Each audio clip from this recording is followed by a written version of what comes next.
looks like he does. All he's concerned, he doesn't give a shit about Orlando, and especially at the time, like What? especially at the time, I don't like to judge books by its cover. He looks like a nice guy to me. Nah, he looks like a greasy fucking piece of shit to me, and definitely the type of person who would lure Shaq out of Orlando, a small market cesspool of a fucking city, and brings him to golden Tinseltown of Hollywood.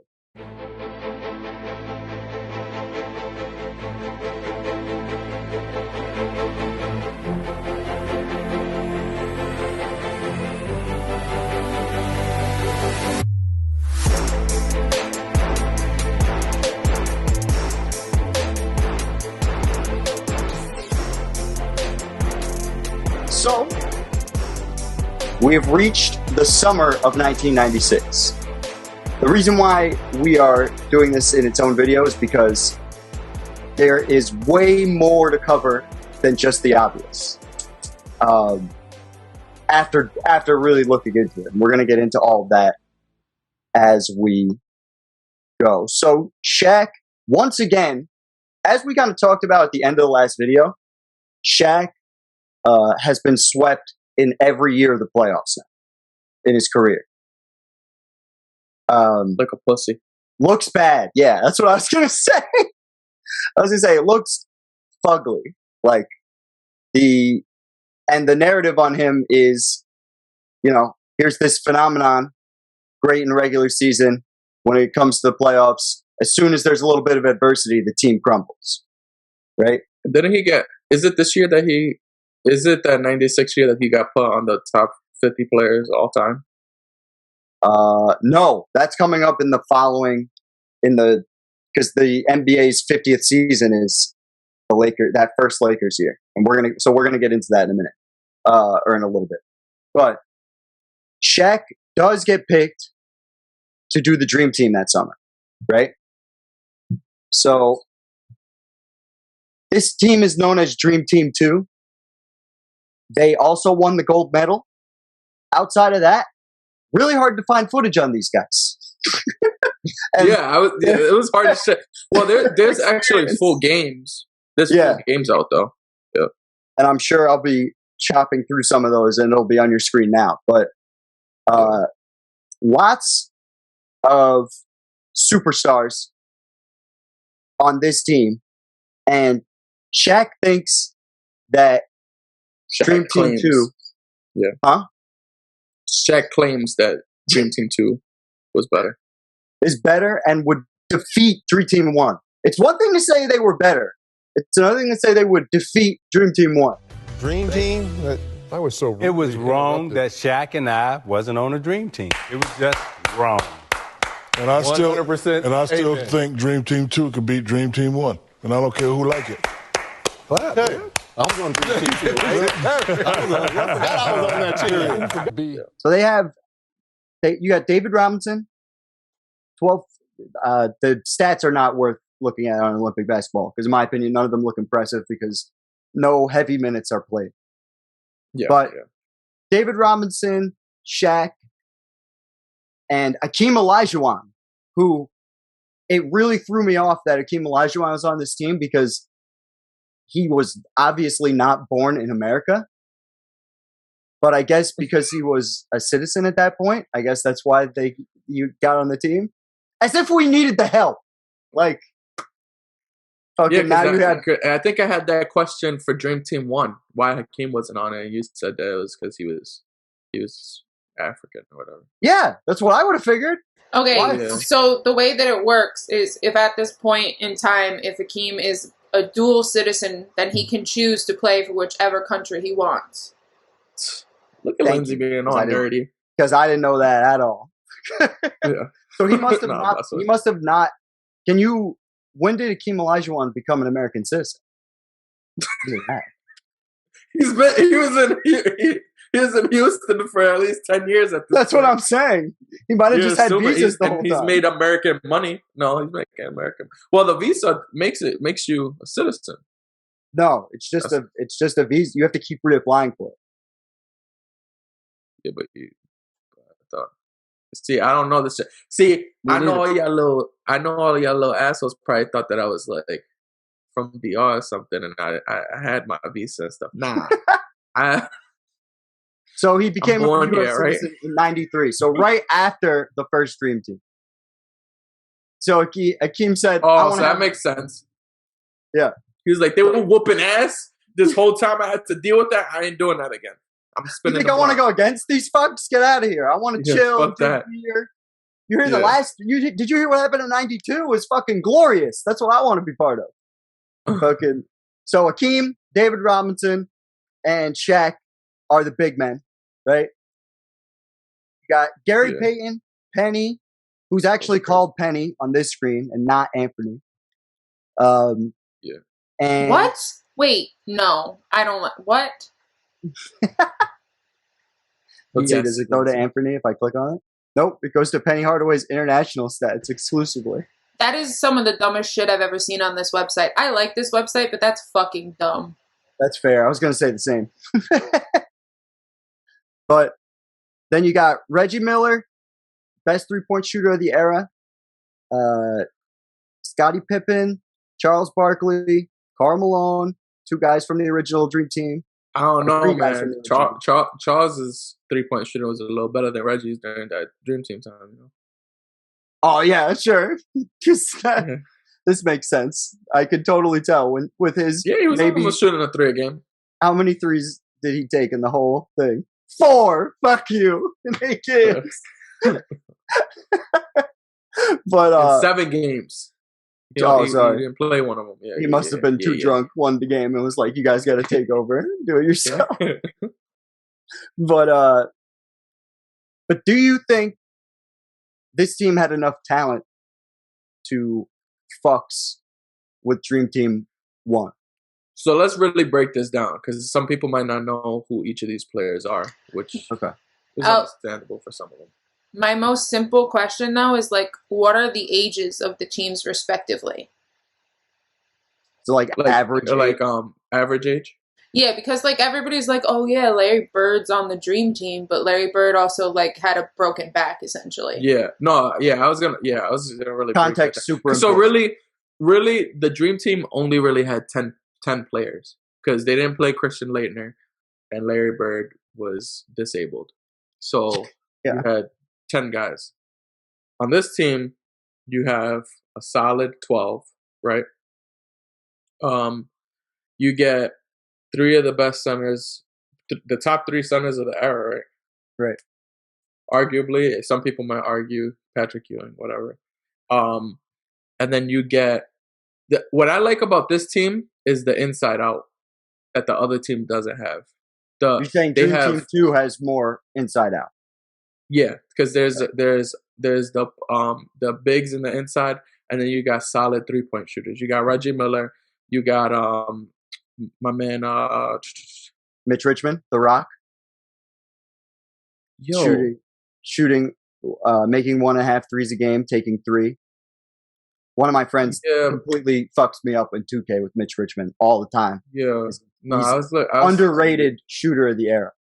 It must the guys that I was looking at must have been on the reserves too, because I had a few other people that aren't on that list that I knew was on it, but they have more 3-point significantly better 3-point shooting than the other Dream Team. The only thing is, you got the greatest point guard of all time, and you got the greatest shooting guard of all time, all in that one team, along with solid bigs that, well, some of the bigs are even playing on this team.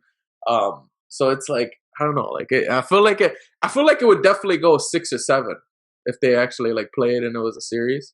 The fun part is that I was about to say the fun part is it would be Super Bowl style gold medal game, like yeah. So like it would have to be. There is no series in Olympic basketball. It would have to be. Yeah, that's true. The one game, for the gold medal, and there's a lot. And they have the clutch shooting too, like because you got Reggie. Guys, I want to see how many guys are on the team that are on both teams.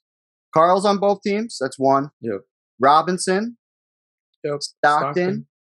Yep. Barkley. Scotty. So that's 5, right? It's 5. Yeah. So 5 out of these 12 guys are on both teams. Yeah. I Would would you say?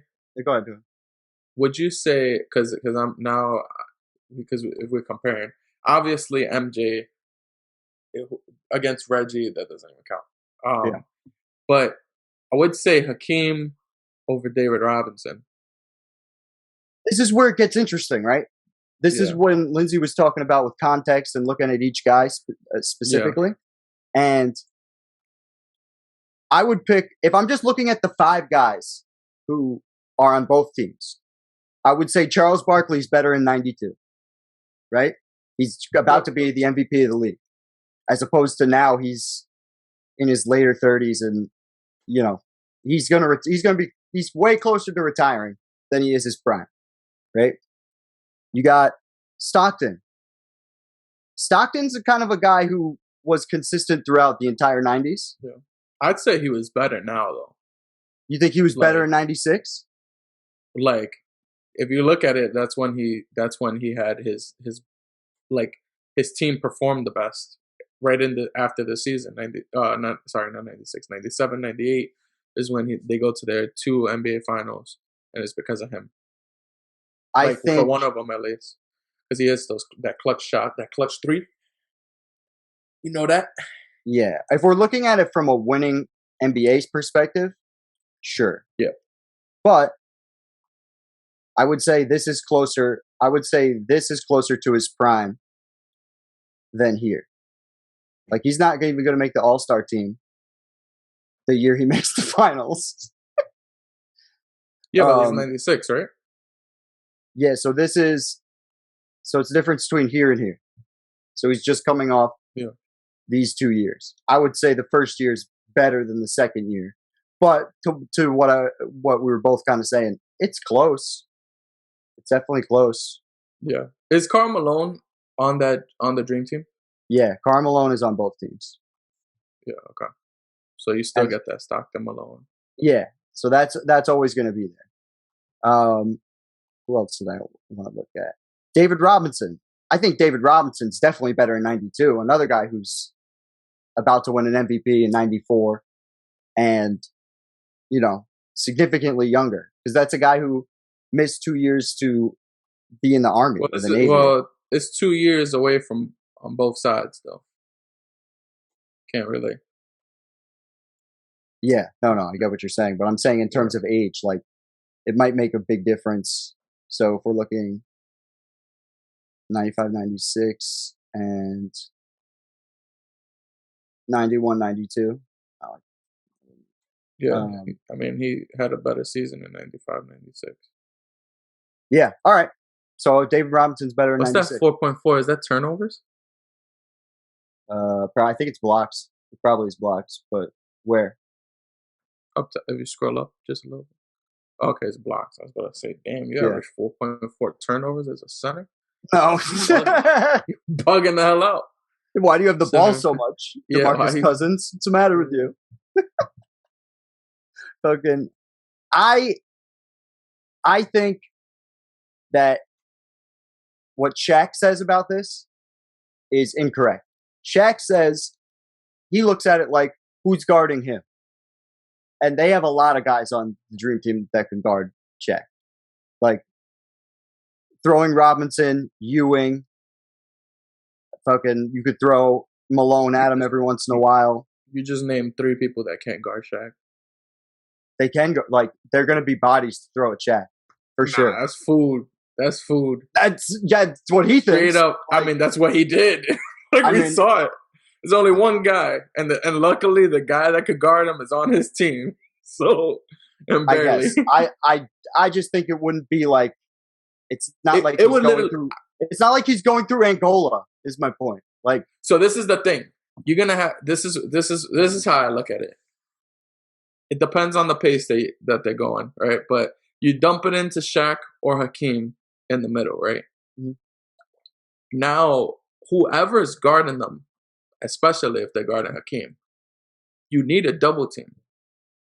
They got shooters outside, so it's gonna be literally Rockets ball. Like, you come in, you double team, pass it out. Now I got Reggie Miller, the greatest shooter of that era, open Right. threes. Like, it makes it difficult for MJ or Scotty to take advantage, like they usually would with on guards and shit like that. Like, you can't just press them like you usually would. And you also got like a great defensive guard to go on Magic or MJ. And like, look at now, you could have Scotty guard on Magic. You can have Gary Payton guard MJ. Say whatever we want. We saw Gary played really good defense on MJ. That was by far. That was in the finals right before this. Yeah, that was this season. That was this finals. And we saw MJ have his worst. I mean, it wasn't the worst thing in the world, but it was his worst finals performance of that whole decade, and it was against Gary Payton. Sure. So you could definitely argue that they could play defense on their two best players, and now you got Shaq and like. I just think it could go either way. I don't think it's just as simple as the Dream Team smashes, because I just don't agree. I don't think Shaq is the reason why they smash. I think what you were saying is why they smash. And that's why, like, the whole reason we're even talking about this is because Shaquille O'Neal has brought it up on multiple occasions that they would completely smash the first Dream Team. Like, he's very confident. And he's not like, oh, it would be close. He thinks it would be destruction. I don't know if it would be. I do think if they have their best game, I think they would smash the Dream. I think them at their best would beat that Dream Team worse than the Dream Team at their best against this team, because you don't have the floor spacing isn't open. You got a lot of guys coming to the basket. You got three of the best centers in that era to stop them at the basket. Especially, you got at least David Robinson and Hakeem, who are some of the best rim protectors of all time. Right. To like stop a MJ, like the things that they're great at, they would have issue. It's not going to be as simple and easy. And you've stated in the past that like Michael Jordan had hard time when he played against Hakeem because he couldn't get to the basket as easy, which is very well going to be the case, especially when you got 2 7-foot giants. Yeah. If it's whether it's Shaq and Hakeem or David Robinson and Hakeem, it's just going to be complete. Like, it's going to be way harder. I think the Dream Team edges them out if they win the game. I think if Shaq's Dream Team 2 plays at their very best, they can blow them out, because it's just a math thing at that point. You're going to have 3-point shooting, and you're going to have easy buckets between Shaq and Hakeem. If you don't double team, Shaq and Hakeem is getting what they want. And if you do double team, you're getting open threes. Like, at some point, they're going to be like, I'm going to double team. Especially in that era, they're going to say, I'm going to double team. And we'll see if they make the three. That's how they're going to be playing. This is something we're going to. No, you're good. I brought this up. I'm not bringing this up to counterpoint or nothing, but I'm just, something you said made me think about like just Shaq and being like dominant, and it's crazy. And over this summer and the next season, we're going to be talking about this. It's crazy how much Shaq's body changes over the course of the next 12 months. Because he's by the time his first playoff run comes with the Lakers, he's not going to look like this. He's so thin. He's so thin right here playing for the Dream Team. It's crazy to me. Like, and he's going to looks more like a bear with the Lakers. That's what I'm saying. And I don't know what it is. Maybe it's the baggier Laker clothes. I don't know. I always thought that it was the Magic jersey looked tighter, but fucking Shaq. That's the one. And the other reason why I wrote this up is I feel like as we move towards this Lakers era of Shaq's career, the pace is going to go like a rock in the NBA, or sink like a rock. You know what I mean? Mm-hmm. And this Shaq, who still kind of has, the hop in his step and running back and forth, and like, you don't have to worry about the pace as much. The pace can go up, can be elevated, which I think would benefit them in their 3-point shooting. No? Or the Dream Team too. If I was them, I think what benefits them the most is the slower pace when it comes to 3-point shooting. You think? Because I think the 92 because team either way is they better want than the half to court. get their sets ready, right? Like you want to get Shaq or Hakeem in the post and then work off of that. Like so, you don't want to rush down the field. Sorry, rush down the court. Yeah.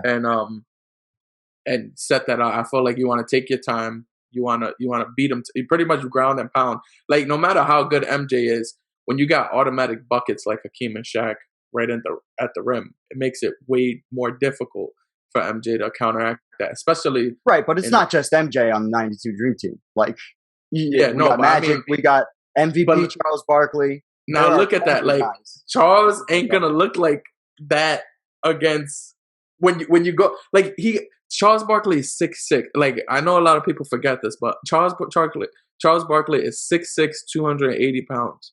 He coming down on 7 foot, 300-pound monsters. These are just facts. Charles Barkley gonna have a hard time coming down against 2-3 freaking centers. Like 22, 12, and 5 in 28 games versus Hakeem Olajuwon. Like it's not. He'll be okay. But there's 2 Hakeems there though. I get it, but there's 2 7-footers. Charles Barkley in that summer was considered, if not like, it was him and Jordan. Like this is peak Charles. This is as good as Charles Barkley's going to be. Like and that matters. Disagree. That absolutely matters. Isn't like Charles's whole career around the fact that he plays bigger too? Like, yeah. Thanks. But the whole thing is when you have 2 7-footers towering over you, it makes it significantly more difficult to make a layup or a dunk. Like sure, but that doesn't stop him from hitting like a mid-range jump shot, which he wasn't that good at. He was completely capable of hitting a mid-range jump shot. Yes, but not jump shot. If that's gonna be his main source of scoring, he's not gonna score whatever he normally would.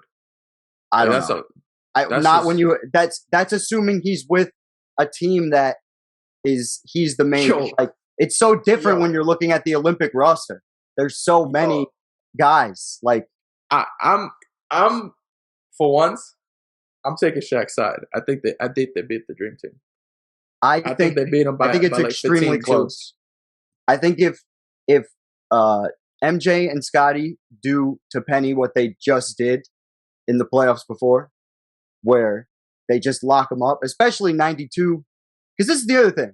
It's not like they're all playing in 96.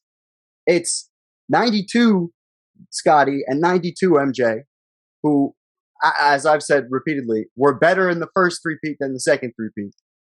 Going against these guys. Yeah, Larry and Christian are probably not going to play, but Magic is still playing at a very high level. Charles Barkley's playing at the best level he's ever going to play at, as I said before. I just think there's guys here that make it a close game. And maybe the threes do make a difference for the Dream Team. Like, I'm not telling you you're wrong. So is Magic playing at a higher level than Gary Payton at this point? I don't think so.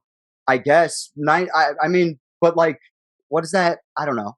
So you think I'm comparing position to position. 6'4" Gary Payton's going to do something with 6'9" Magic? Like Magic's just post that guy up. Like it'll be Penny guarding. But Magic can't get to. He's not going to get to the basket that easy. That's what I'm saying. Like yeah, but Payton, you don't think that you think that doesn't go both ways because there's great defenders on the other side as well. Yeah, no, I agree. But the whole thing is Gary Payton. So pretty much it's like a zone in a sense. You look at it as Gary Payton is protecting the perimeter. That's what he's best at. Now you got a guy, if Magic gets by him somehow, which this is Magic after he's retired for a year. He's not that same Magic. But he would post them up. Like I don't know why you're thinking about. That's what I'm saying. He'll post them up right? in the back. Like he tried to just back them down. Exactly. Now when you post them up and you spin to the paint, who's going to be there to meet you? He's definitely going to end up passing.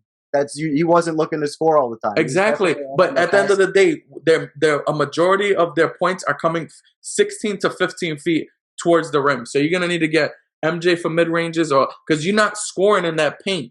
It's going to be significantly harder, is what I'm saying. Like that, you are I don't know. Magic's making a 3 a game, and he's shooting 46% on his threes. Mullen's shooting 53%, taking three. Like, there are guys who are hitting outside shots. And that's what I'm saying. Now, look at the defenders guarding those guys now. You're going to have Gary Payton, freaking Scottie Pippen. You got great perimeter defenders that are not going to be like Magic is not going to be. You also have Reggie Miller and Mitch Richmond. You also have Reggie Miller and Rich Richmond, who are not defined as great defenders at all. Yeah, that's fine. But they're going to be hitting the threes. I just don't think it would be. I think it would be extremely close, and I don't know who would win this game. I really don't. I think the threes. 15. I think the threes on Dream Team 2 might be able to make a difference, but that is assuming. I don't know. I think there's a lot of assumptions to say that they would get blown out. That's for sure. No, it's not a blowout. It's just about 15. That's a blowout, especially by 90s rules. Well, again, that's what's happening. Yeah, it's not. So, we are looking at in Atlanta, right? This Olympics is in Atlanta. So Shaq is what, an hour and a half plane ride, maybe less, from Orlando. Could have drove if he really wanted to make a fun road trip out of it. That would not be. It would probably be like a 20-minute flight. Yeah, that's what I'm saying. Like, it can't be far at all. Because like from Florida to New York is like 45 minutes. Yeah, so there you go. So so it has to be like. So being courted by NBA teams during this free agent period, and that's the other thing. There's a few guys on this '96 team that are technically free agents. Robinson, Olajuwon, Shaq, of course, and there's no.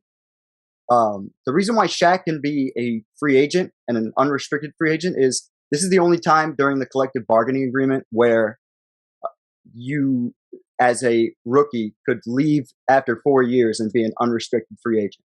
This is the only time during any collective bargaining agreement where restricted free agency wasn't a thing, which I think is fucking crazy. Who had the foresight to see the insanity that would unfold like there? And I think there's a few other guys. It'll be on your screen. There's a few other guys that are in the free agent pool, and they're completely unrestricted, and a lot of them are on this team. So it's incredibly easy, considering the Olympics is in America, for executives to come into Atlanta and meet with Shaq and discuss business. So Shaq has a 4-year, $80 million contract from Orlando that he's planning on signing. Yeah. Right? He was okay. He said that $20 million a year was good for him. He didn't have any problem with that, and he wanted to stay with Orlando as well. It was the $100 million talk. And I made 40 the first time, and I said to myself, I'm going to go off and tell them I want 150. Just to see. So they had it in their mind that no guys were worth $100 million. And I was actually getting ready to sign. We were here during the Olympics. I was getting ready to sign 80 for 4. From which is 20 Orlando? From Orlando. Yeah, I was getting ready to sign to Orlando. But my agent told me, hold up, give me one more day. Yeah, the team was still in a great spot from a roster construction standpoint. Yeah. What were you going to say?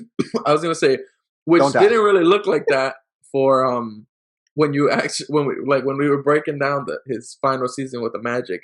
Yeah, it didn't really seem like he really wanted to stay with Orlando. So yeah, that's true. That's true. I don't know if that was accurate, because that this is him stating that after the fact, years later. He liked the guys he was playing with. I think he liked he was friends with those guys. You know what I mean? Yeah. But he definitely had the issue with the ego, not wanting to share that role with Penny. So that definitely could have played a factor in him leaving, which is weird because he then is on this Olympic team with Penny. You know what I mean? It's not like...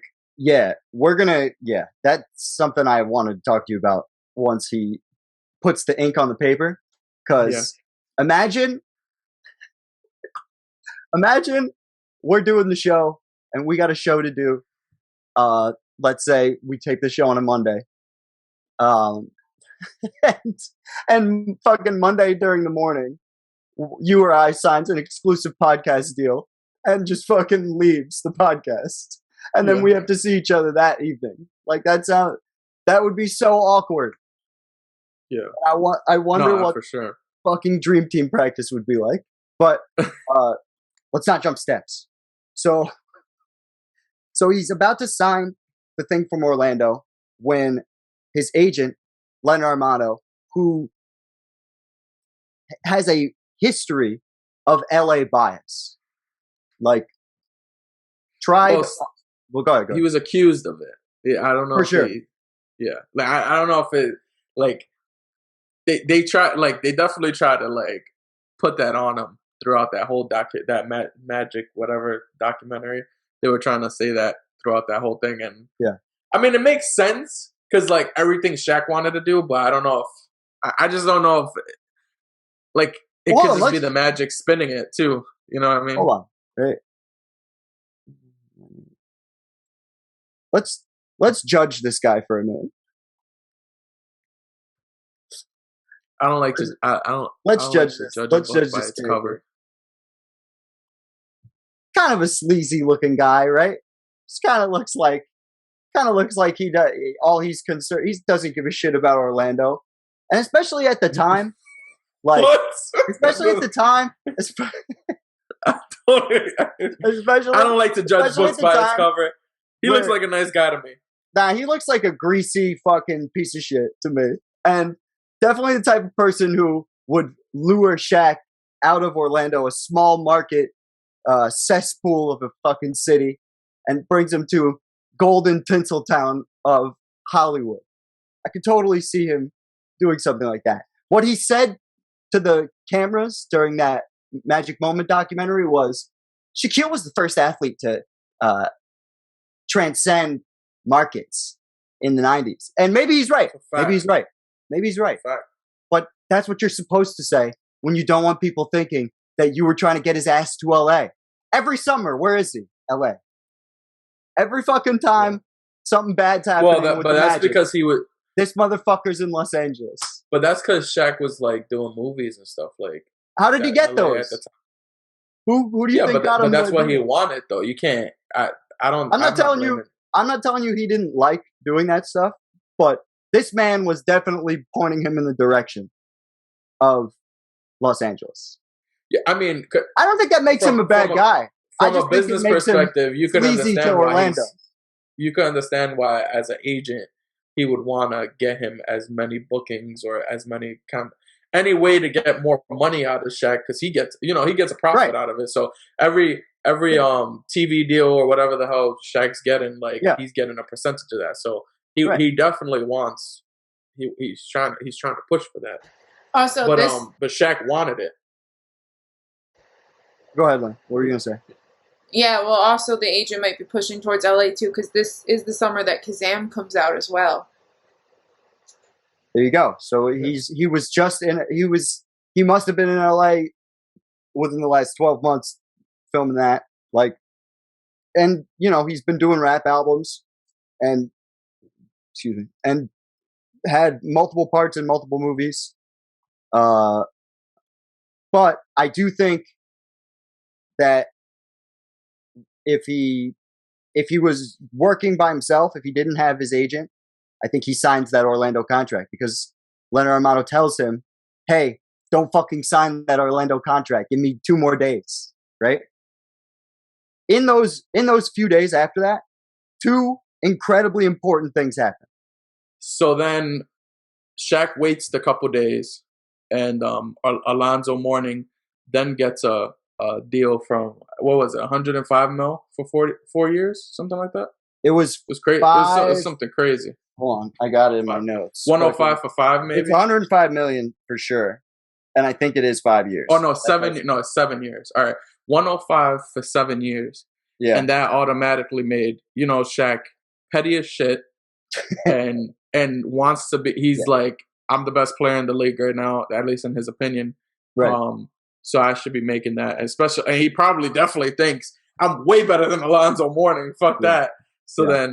So he tells he goes back and says he wants the 100, but I'm pretty sure he told his agent, let's try to get 150. Like he was trying to go crazy. So that is what he said, because he said I was taught in business school, aim high, which is a fact, by the way. Yep. You definitely do. And for anybody out there, fucking watching the podcast, now you fucking learn something about, if you go in for your raise at McDonald's or wherever the fuck you work, always aim high. You know what I mean? If you think it's going to be $15 an hour, ask for 40. Yeah. One thing that I've learned in my negotiations, and hopefully my bosses aren't looking at me right now, when you go to negotiate, you lie about what you currently are making and what you want.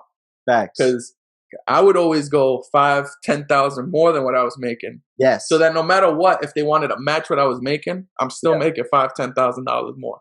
Correct. So just look, Apex greatness does more than just basketball. Apex business, motherfucker. Yeah, let's go. Yeah, I like that. We should do all right, but then so Shaq, so Shaq then goes and says, "Fuck that! Give me my 150 mil, boys." And the Magic said, "Hell the fuck no! We're not paying you 150 million, and we're not paying you 100 mil." That caused a slight riff, a big riff between Shaq and the Magic in negotiations, and that's what caused Shaq to say, "I'll go into free agency." Right? Then, throughout this time frame, mind you, so sorry. Mind you, this is all happening while he's in the Olympics. Yeah, it's crazy. This is all happening while he's in a random hotel room in Atlanta. That's the 90s are so messy. Like when you really look into it, the 90s was so messy. This is like so a lot wild. of the great organizations had some shady shit or weird shit going on, like between Chicago and all this other shit. But so then Shaq goes and the Orlando media goes and here's the article. They start kind of pushing shit and saying is Shaq worth the over 100 mil? It says 115 over 7 years, and I think it was 85% of the Orlandoians, whatever the hell they're called, said that he's not worth it, and that caused Shaq to just say, "Fuck that! Like I don't if these guys don't believe in me, the city doesn't believe in me. Like after all I've done for them, fuck that! I'm looking for different places. I don't care." And that's what kind of separated. That's what kind of at that point the Magic knew they fucked up, and they were like, "We kind of lost Shaq." Yeah. And then I think they did come with the 115 million after that, right? Yeah. Well, you could tell the iconic story that so fucking Jerry West story. Honestly, what I was about to say is, in walks the greatest general manager of all time, and apparently a Versace coat, fucking looking sexy as fuck. Jerry West. This I had on me like I'm Illuminati. This is Gator Karuna. You got to play that. Jerry West, fucking, has won multiple championships, created the 80s Lakers dynasty, was the roster, could have easily been the head coach of that 80s Lakers team, but was smart enough to say, no, Pat Riley is the head coach. Fucking every move that he has made, especially to this point, as a front office executive, fire. Fucking. Mm-hmm. Right.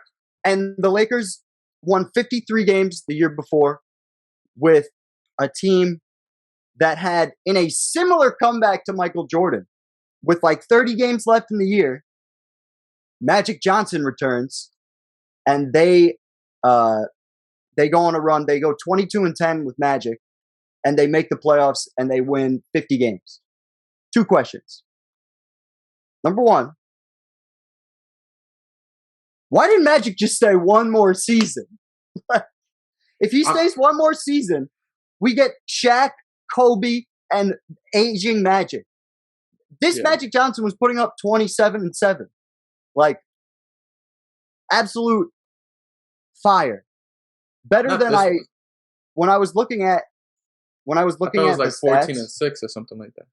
When I was looking at the stats of when he was like, so we go to this year. This is the year before. In total, you're right. In total, you're correct. Yeah.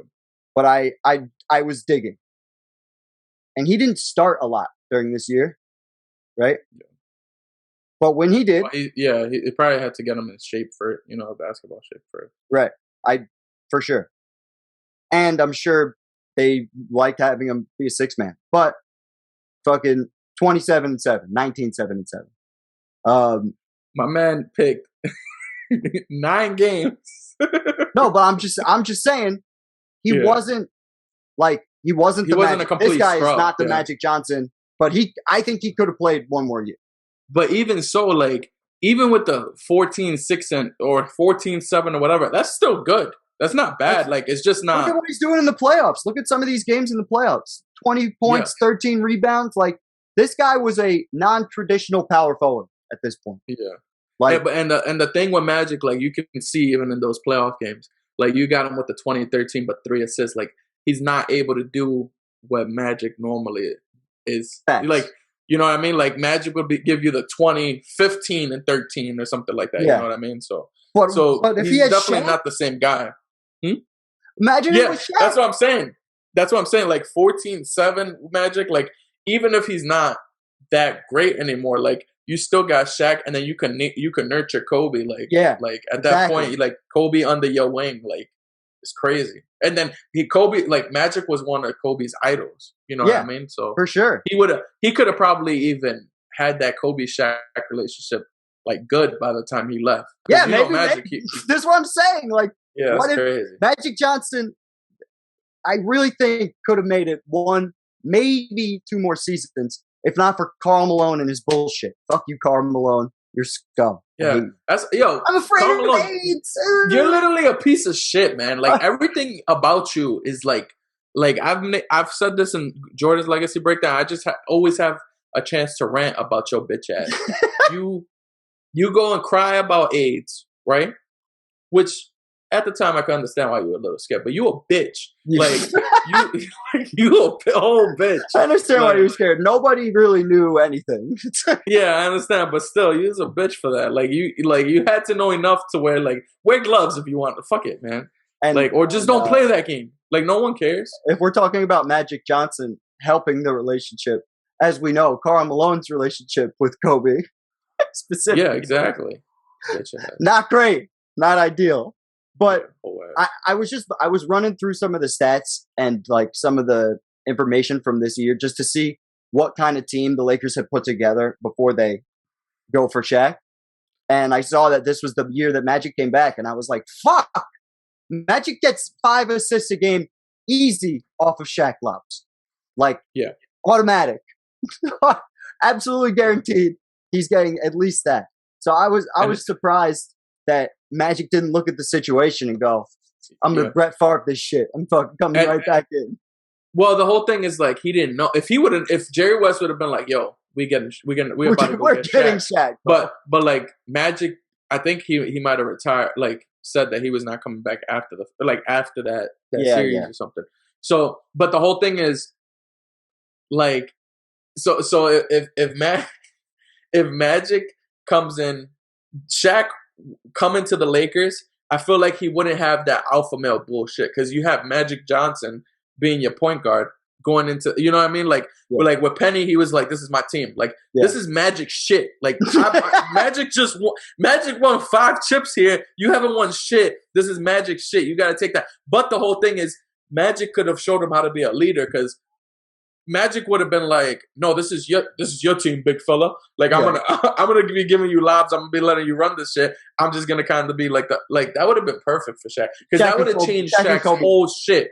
Yeah, that's what I'm saying. Like, Shaq would have learned how to be like, because he didn't have that leadership from anybody else, because he was the leader of the Orlando Magic. So he grew into his own bullshit ass leader. But then if you have Magic, who had to deal with a Kareem, like, who had probably had a very similar mindset to Shaq. Like he could have taught him mad shit. Yeah, fucking Shaq and Kobe would absolutely be calling him Mr. Johnson. Yeah. 100%. Which kind of has like a porno type deal. Yeah. But anyways. And Magic would have gracefully, taught the greatest Laker of all time. Facts. It would have been, that's the other thing. It would have been a baton toss. It would have been a baton like this shit where you get the fucking thing and you get the baton and then you have it from fucking Magic to Kobe. Would have been Can perfect. you start running? Yeah, and then Kobe would he jogged the first couple of seasons. But then he goes on a full sprint. Yeah. but no. So he's Shaq, would they have been able to what was Magic's contract? That's a good question. Because they had to give a Vlade. Yeah, because they had to give a Vlade Divac to make cap room space. It was so funny because they did pretty much the same shit the Magic did to get this dude LeBron. No, the Magic did for the Magic to Horace Grant. To Horace Grant, yeah, they had to do the same shit. Oh, so let's see what the salary. You gotta go to his salaries, I think. Yeah. I am not. So he was a milli. Oh yeah, he was a milli for. Yeah, what I was gonna say is they signed him to, and this look how long he's been getting. He got paid this because Jerry Buss signed him to a 25-year, $25 million contract. Yeah. Isn't that crazy? And he's fucking stuck to it. Look at this. Yeah, that was like literally Magic's worst financial decision. You think? I was gonna say the same thing. But at the time, 25 years, 25 million when he signed it in '85 was like the shit. That was a big deal. Yeah, I was insane. At that time. But yeah, he got the $1 million salary, so they're bringing him back for the $1 million salary. Yeah. They're paying him anyways. Bro, yeah, no lie. Yeah, that would have been, oh, man. They're fucking paying him anyways. You might as well fucking use him. Like, I'm sure Magic was probably like, fuck, I wish I would have known this before. That's what I'm saying. Retired again. If he's already going to be on the Lakers payroll, you might as well. Damn, son. Look at all the championships they won with Magic but look Johnson at all the shady shit that happened in the night. Like, let's really think about that. Like the whole Bulls situation with the salaries. Jordan retiring. They could take up to 70% of the team's cap because there's no rules on what you can It's crazy. But I'm talking about actual organizational weird shit. Like the Bulls ending their dynasty because the GM is an asshole, and then you got freaking Magic not being able to play because you got a fucking little pussy bitch in Utah that doesn't mean anything, freaking complaining. So it's crazy. It's crazy the stupid shit that was happening in the 90s. We could have had the Kobe Magic. That would have been dope as fuck. Think about how, and it's something before yesterday I had never thought about. Yeah. I had never thought about it. I just read it today in your notes and I was like, damn, that's crazy. So the Lakers. So Jerry West, what does Jerry West tell Shaq? Shaquille? So the Lakers were, before the Shaq stuff happened with Orlando, because at the time, major superstars didn't leave teams at all. The Lakers and the LA Times in the beginning of the 95 season were expected to get Alonzo Mourning or Dikembe Mutombo to their team during this free agent period. But when Shaq fucking comes out and says, hey, show me what you got, all of a sudden Jerry West shows up to the Omni Hotel in Atlanta and they go upstairs and Jerry West says probably the greatest bedroom talk that Shaq had ever heard to this point. So me and Money Mark, we in Magic City. And my agent called me and said, hey man, come to the Omni Hotel. I got something for you. So we get to the Omni Hotel. Jerry West is in a Versace house coat. Come on up, big fella. Come on in, big and fella. I come and was like, how you doing, Mr. West? He said, I got some good news, I got some bad news. I said, what's the bad news? He said, I can't get you that 150 that you asked for, but I can get you 120. And then I told my agent, I said, did you give Orlando a chance to count him? They don't want to count him.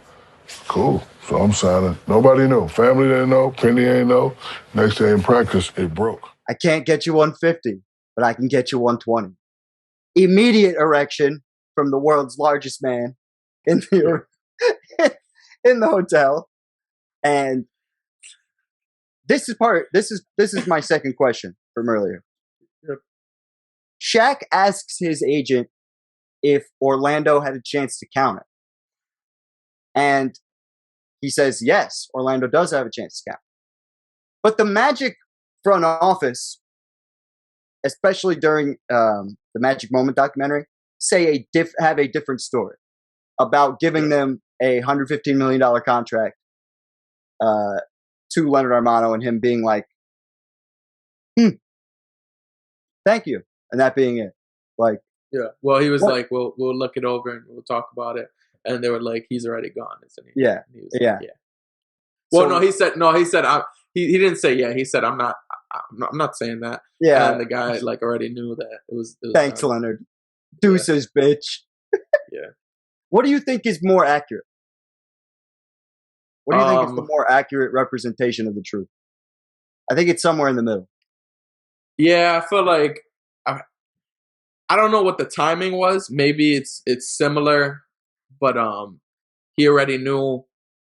Like,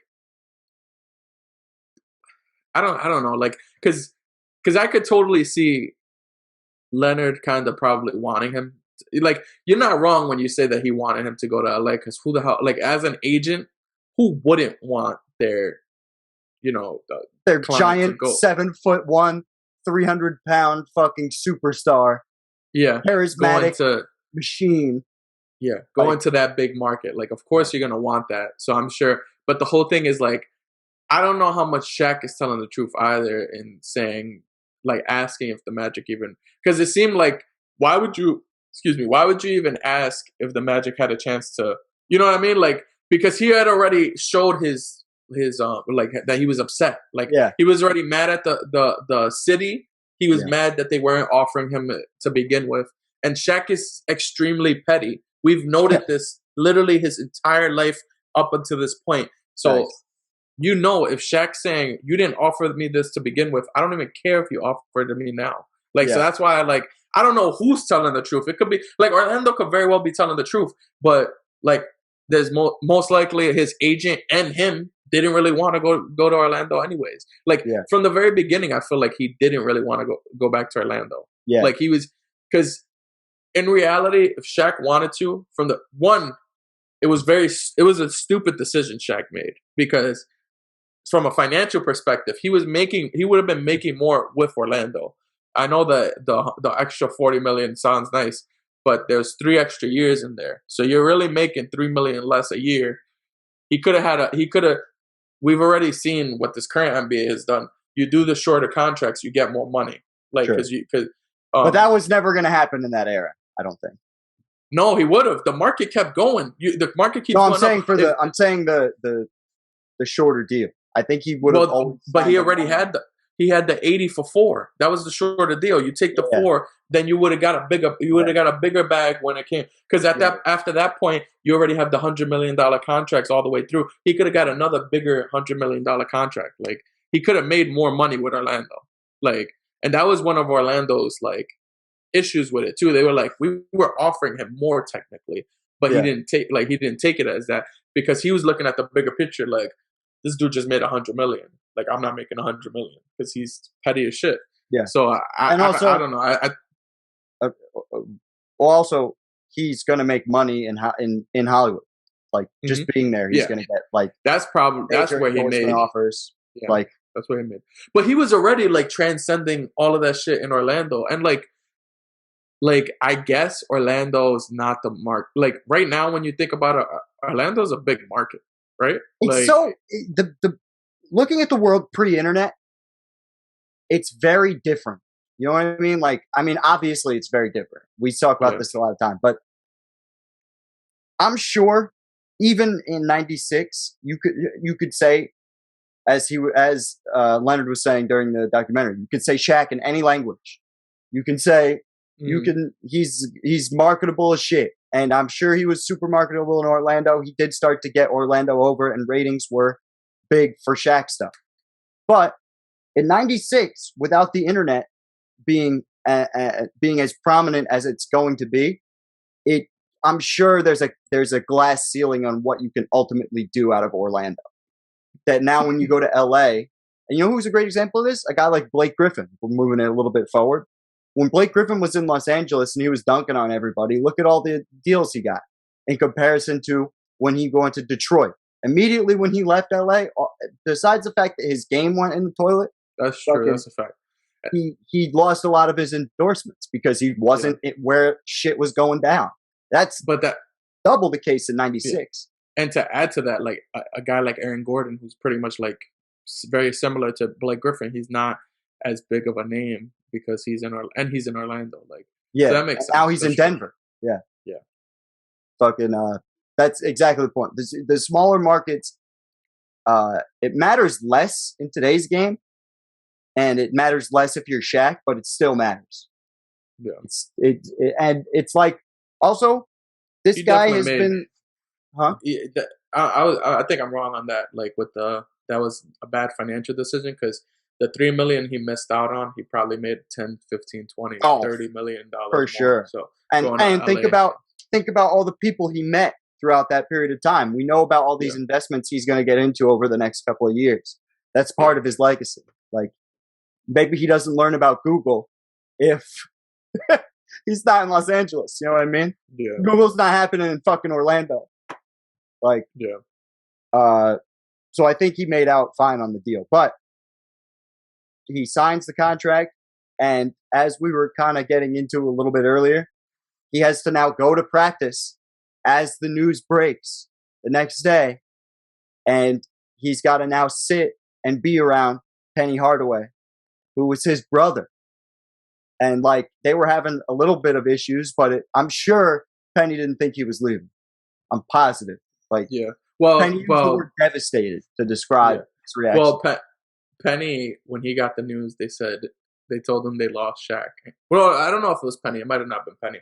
But I think it might have been Dennis Scott, actually, who they said they told him that they lost Shaq. And he was like, how the hell did you do that? Like, look at this. Like how do you manage to make that fucking shit happen, you bums? I really don't understand why Orlando was so hesitant on the 100 mil for 7 years. Like, it's not like they were literally like, even from their perspective, now that you really think about it, it was 17 mil a year and you would just offer him 20. Like maybe they were worried about injury or something like that, but it's like, I just don't like, he had like not major injury, but he had that hand injury the year before, but it's not like he had anything with his knees or anything, you know what I mean? Yeah. So like, I don't understand why they wouldn't have offered him what he wanted. I think they were just looking at it as that's just way too much. Like it comes back to like that small market mentality. Yeah, because that was the same shit OKC did. Like OKC did the same dumb shit where they were like, I can't pay Harden $5 million because we were gonna go over the luxury tax, and then look at where the NBA is now. Like, it's crazy. Yeah, it's so similar. Yeah, it's eerily similar to the OKC situation. Yeah. So this is like, and I know you have it on your notes too. So I'll just you have the player empowerment, but like this is like really, really, really before LeBron there was Shaq. Yeah, like this is the original decision. Like this is like because we talk about players like pushing their weight and like kind of making things happen, but Shaq really did it all the way till its fullest. Like from the very moment he became like he got to the NBA, he just did that. You know what I mean? Like he did the pushing his weight around to get certain teammates, draft picks, all this other bullshit, and now like to get what he wants in terms of money and exactly where he wants to go, kind of thing. Like this is like the original decision for sure. And like I'm sure. No, you know what? There's really not a whole lot of moves before Horace Grant made that move for free agency. And we're just getting into the infancy of like, they're in the leather helmet stages of what free agency is going to be at this point. Yeah. And it's like, and it's like a lot of times they'd say, you know, the organizations made the deals or made the moves. Yeah. Like the only difference was was LeBron commingled with Dwayne Wade and Chris Bosh to get together. In this case, it's like Shaq told the organization, get him. Like it's still his like that player empowerment. It's just done a little different where you're not really chatting with the other players to do it. And you like, but still like Shaq is still pushing his weight around and definitely showing that he has power.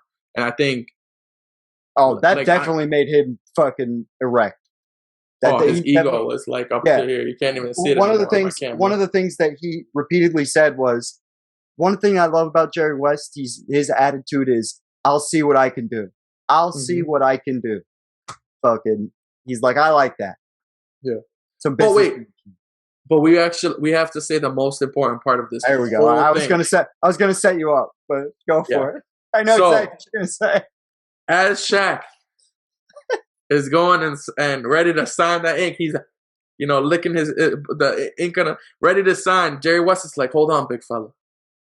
I just want to tell you this one thing. I got this young whippersnapper named Kobe Bean Bryant. I traded Vlade for you. I traded Vlade to make room for you. There's no big man in your way. And I got this kid. You remember his name, Kobe Bryant. And Shaq's like, yeah, whatever, motherfucker. I'm just trying to sign yeah, whatever, fam. And he kept signing. Yeah. And that changed Shaq's life forever. Yeah. But just remember this, guys, because just in case you guys don't know about Shaq's legacy, that changed his life forever. Facts.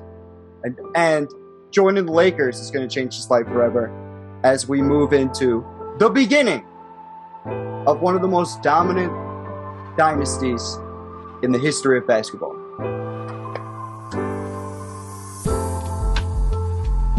Hey guys, if you like what you heard, be sure to check out our YouTube channel. Just type in Apex Greatness on YouTube to see everything we put out this year, from legacy breakdowns to current NBA and NFL content. We have over 150 videos to binge if you're that type of person, or just to listen to in your spare time. We have about 2 to 5 hours of new content every week. Check us out. Later.